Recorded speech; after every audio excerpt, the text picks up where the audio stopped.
നമസ്കാരം. ദേവൂസ് ചാനലിൻ്റെ ജ്യോതിഷ വിഭാഗമായ പ്രദക്ഷിണത്തിലേക്ക് ഇവർക്ക് സ്വാഗതം.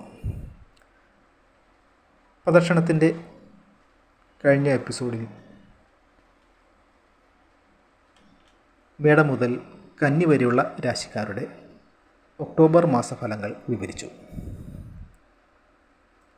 ബാക്കി രാശിക്കാരുടെ ഫലങ്ങൾ ഇന്നത്തെ വീഡിയോയിലൂടെ അവതരിപ്പിക്കുകയാണ്. ചാനൽ ആദ്യമായി കാണുന്നവർ ദയവായി സബ്സ്ക്രൈബ് ചെയ്യുക. ഇനി ഇന്നത്തെ വീഡിയോയിലേക്ക് കടക്കാം. തുലാം രാശി. ചിത്തിര അവസാന 2 ഭാഗം, ചോതി വിശാഖം 3/4 ഭാഗം നാളുകളാണ് ഈ രാശിയിൽ ഉൾപ്പെടുന്നത്. തുലാം രാശിക്കാരുടെ 8ാം ഭാവത്തിൽ വ്യാഴവും 5ാം ഭാവത്തിൽ ശനിയുമാണ്. ഇവർക്ക് പുതിയ തൊഴിലവസരങ്ങൾ ലഭിക്കുകയും പുതിയ ജോലിയിൽ പ്രവേശിക്കുന്നതിന് സാധ്യതയും കാണുന്നുണ്ട്. എങ്കിലും അതിന് കാലതാമസം നേരിടേണ്ടി വരുന്നതാണ്. അപ്രതീക്ഷിതമായ ധനനഷ്ടങ്ങൾ വന്നു ചേരാം. കച്ചവടക്കാർക്കും ബിസിനസ്സുകാർക്കും അനുകൂലമായ സാഹചര്യമാണ്. എങ്കിലും സാമ്പത്തിക ഇടപാടുകളിൽ സജീവ ശ്രദ്ധയും സൂക്ഷ്മതയും ആവശ്യമായി വരും. ഏതൊരു കാര്യത്തിലും ഇടപെടുന്നതിന് മുമ്പ് കാര്യങ്ങൾ വ്യക്തമായും സൂക്ഷ്മമായും പഠിച്ച് വിശകലനം ചെയ്തതിന് ശേഷം മാത്രമേ പുതിയ സംരംഭങ്ങളും മറ്റും തുടങ്ങാൻ പാടുള്ളൂ. വിദ്യാർത്ഥികൾക്ക് പരീക്ഷകളിലെ മറ്റും വിജയം കൈവരിക്കുന്നതിന് സാധിക്കും. പഠനത്തിൽ മികവ് പുലർത്തി മുന്നോട്ട് പോകുവാൻ ഇവർക്ക് സാധിക്കുന്നതാണ്. പല സ്രോതസ്സുകളിൽ നിന്നുമുള്ള സാമ്പത്തിക സഹായം ഈ നാളുകാർ തേടിയെത്തുന്നതാണ്. ഉല്ലാസ വിനോദയാത്രകളും തീർത്ഥാടന യാത്രകളും നടത്തുന്നതാണ്.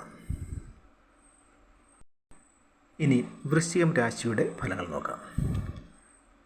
വൃശ്ചികക്കൂറിൽ വരുന്നത് വിശാഖം അവസാന 1/4 ഭാഗം, അനിഴം തൃക്കേട്ട നാളുകളാണ്.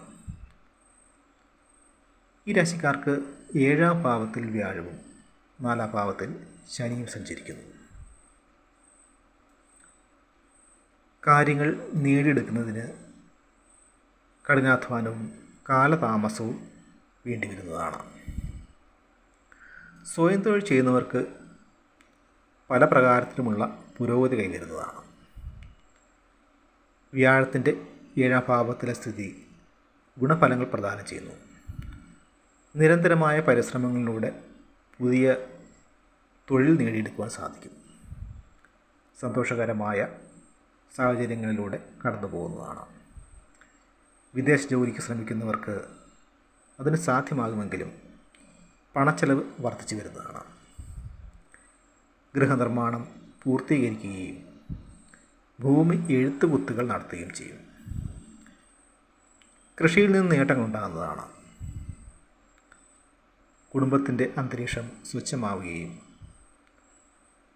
മനസ്സന്തോഷം ഉണ്ടാവുകയും ചെയ്യും. പുതിയ സംരംഭങ്ങൾ തുടങ്ങുന്നത് ചിലപ്പോൾ സാമ്പത്തിക ബാധ്യതകൾ വരുത്തിവച്ചേക്കാം. ബിസിനസ്സുകാർക്ക് ചില തിരിച്ചടികൾ നേരിടുമെന്നതിനാൽ സജീവ ശ്രദ്ധ ആവശ്യമാണ്. മത്സര പരീക്ഷകളിലും മറ്റും വിജയം കൈവരിക്കും. പഴയ വാഹനം മാറ്റി പുതിയത് വാങ്ങും. സാഹസിക പ്രവൃത്തികളിൽ നിന്നും മറ്റും വിട്ടുനിൽക്കുക. ധനുരാശി. മൂലം, പൂരാടം, ഉത്രാടം 1/4 ഭാഗം ചേർന്നതാണ് ധനുരാശി. ഗുണദോഷ സമ്മിശ്ര ഫലങ്ങളാണ് ഈ രാശിക്കാർക്ക്. പ്രവൃത്തി മേഖലകളിൽ അനുകൂലമായ മാറ്റങ്ങൾ അനുഭവവേദ്യമാകും. പുതിയ പുതിയ തൊഴിലുകളിൽ പ്രവേശിക്കുന്നതിന് സാധിക്കും. സാമ്പത്തിക നേട്ടങ്ങൾ ഉണ്ടാകുന്നതാണ്. അശ്രദ്ധയും വീണ്ടുവിചാരമില്ലായ്മയും മൂലം ജോലിയിൽ വീഴ്ചകളുണ്ടായേക്കാമെന്നതിനാൽ സൂക്ഷ്മത വേണ്ടിവരും. കച്ചവടക്കാർക്ക് അനുകൂല സാഹചര്യങ്ങളെ വേണ്ട വിധം പ്രയോജനപ്പെടുത്തി നേട്ടങ്ങൾ ഉണ്ടാക്കാൻ സാധിക്കും. വിദ്യാർത്ഥികൾക്ക് പൊതുവെ നല്ല സമയമാണ്. ധനുരാശിക്കാർക്ക് സമയം അനുകൂലമായി തുടരുന്നതാണ്. കുടുംബത്തിൽ മംഗളകർമ്മങ്ങൾ നടക്കുകയും സന്തോഷകരമായ അന്തരീക്ഷം സംജാതമാവുകയും ചെയ്യും. എങ്കിലും സഹപ്രവർത്തകരുമായോ മറ്റുള്ളവരുമായോ അഭിപ്രായ ഭിന്നതകൾക്ക് സാധ്യത കാണുന്നു. സന്തോഷജനകമായ വാർത്തകൾ തേടിയെത്തുമെങ്കിലും ഇടയ്ക്കിടെ ആരോഗ്യ പ്രശ്നങ്ങൾ അലട്ടുന്നതാണ്. ഇനി മകരം രാശിയുടെ ഫലങ്ങൾ നോക്കാം. മകരക്കൂറിൽ വരുന്നത് ഉത്രാടം,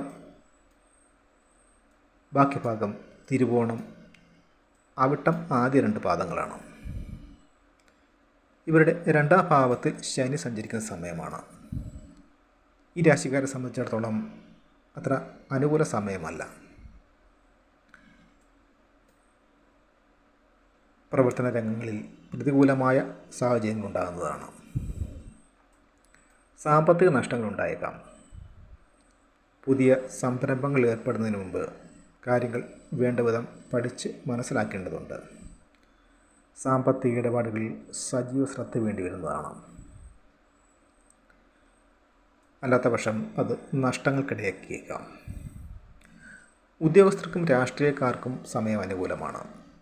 ഇവർക്ക് പലവിധത്തിലുമുള്ള നേട്ടങ്ങൾ കൈവരാം. വിവാഹകാര്യങ്ങളിൽ അനുകൂല തീരുമാനമുണ്ടാകും. വിദ്യാർത്ഥികൾക്കും ഉദ്യോഗാർത്ഥികൾക്കും പരീക്ഷാ വിജയമുണ്ടാകുമെങ്കിലും തീവ്ര പരിശ്രമവും പരിശീലനവും വേണ്ടി വരുന്നതാണ്.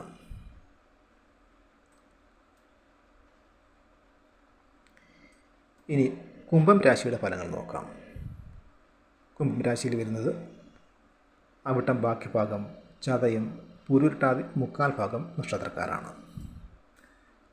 ഈ രാശിക്കാർക്കും ഗുണദോഷ സമ്മിശ്ര ഫലങ്ങളാണ്. ജന്മരാശിയിൽ തുടരുന്ന ശനിയും ഇടവത്തിലെ വ്യാഴവും വ്യത്യസ്ത ഫലങ്ങൾ പ്രദാനം ചെയ്യുന്നു.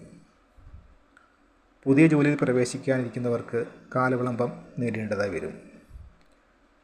തൊഴിലിടങ്ങളിൽ പല പ്രകാരത്തിലുമുള്ള ബുദ്ധിമുട്ടുകൾ നേരിടേണ്ടി വരും. ജോലി ക്രമീകരണങ്ങളിലും സ്ഥാനത്തിലും മാറ്റം സംഭവിച്ചേക്കാം. പല മാറ്റങ്ങളും പ്രതികൂല ഫലങ്ങളായിരിക്കും പ്രദാനം ചെയ്യുന്നതിനാൽ സൂക്ഷ്മതയോടെ പ്രവർത്തിക്കേണ്ടതാണ്. സാമ്പത്തികമായ ചെലവുകൾ വർദ്ധിച്ചു വരും. ആരോഗ്യം തൃപ്തികരമാകുന്നതിനോടൊപ്പം പുതിയ സൗഹൃദങ്ങൾ ഉടലെടുക്കുകയും ചെയ്യുന്നതാണ്. മാനസിക സമ്മർദ്ദങ്ങളിൽ നിന്നും മുക്തി നേടാൻ സാധിക്കും. ബിസിനസ്സിൽ ലാഭമുണ്ടാകുമെങ്കിൽ കൂടി സാമ്പത്തികമായ നഷ്ടങ്ങളും വന്നു ചേരും. ഔദ്യോഗിക യാത്രകൾ ആവശ്യമായി വരും. പ്രതിസന്ധി ഘട്ടങ്ങളിൽ കുടുംബാംഗങ്ങളുടെ പിന്തുണ ഉണ്ടാകുന്നതാണ്. അവസാനമായി മീനം രാശിയുടെ ഫലങ്ങൾ നോക്കാം. പൂരുരുട്ടാതി അവസാന കാൽഭാഗം, ഉത്രട്ടാതി, രേവതി നക്ഷത്രക്കാരാണ് മീനം രാശിയിൽ ഉൾപ്പെടുന്നത്. അനുകൂല സമയത്തിൻ്റെ ആനുകൂല്യം ലഭിക്കുമെന്നതിനാൽ ഇവർക്ക് നല്ല മാറ്റങ്ങൾ ഉണ്ടാകുന്നതാണ്. ഈ രാശിയിൽപ്പെടുന്ന നക്ഷത്രക്കാർക്ക് സാമ്പത്തിക പുരോഗതി കൈവരും. നൂതന സംരംഭങ്ങൾ തുടങ്ങാൻ സാധിക്കും. അവസരങ്ങളെ വേണ്ട വിധം പ്രയോജനപ്പെടുത്തി നിരന്തരമായ പരിശ്രമത്തിലൂടെ വിജയങ്ങൾ നേടാൻ ഈ കൂറിൽ വരുന്ന നാളുകാർക്ക് സാധിക്കുമെന്നതിനാൽ അതിനുവേണ്ടി ശ്രമിക്കേണ്ടതാണ്. സന്തോഷപ്രദമായ കാര്യങ്ങൾ പലതും വന്നു ചേരും. ജീവിതത്തിൽ സുപ്രധാനമായ പല മാറ്റങ്ങൾ സംജാതമാകും. വിദ്യാർത്ഥികൾ പഠനത്തിൽ മികവ് പുലർത്തി മുന്നോട്ട് പോകും. ദാമ്പത്യ ജീവിതം തൃപ്തികരമാകും. ദീർഘകാലമായുള്ള പല ആഗ്രഹങ്ങളും സഫലീകരിക്കുന്നതാണ്. സാമ്പത്തിക കാര്യങ്ങളിൽ ജാഗ്രത പുലർത്തേണ്ടതും ആവശ്യമാണ്. അല്ലാത്ത പക്ഷം നഷ്ടങ്ങൾ വന്നു ചേരാം. ബിസിനസ് മേഖലയിൽ പുതിയ വെല്ലുവിളികൾ നേരിടേണ്ടി വരും. പിതാവിൽ നിന്നുമുള്ള സഹായം ലഭിക്കുന്നതാണ്. എല്ലാ രാശിക്കാർക്കും ഈ ഒക്ടോബർ മാസം ശുഭകരമായിരിക്കട്ടെ എന്ന് പ്രാർത്ഥിക്കുന്നു. അടുത്ത വീഡിയോയിലൂടെ വീണ്ടും കാണാം. നന്ദി, നമസ്കാരം.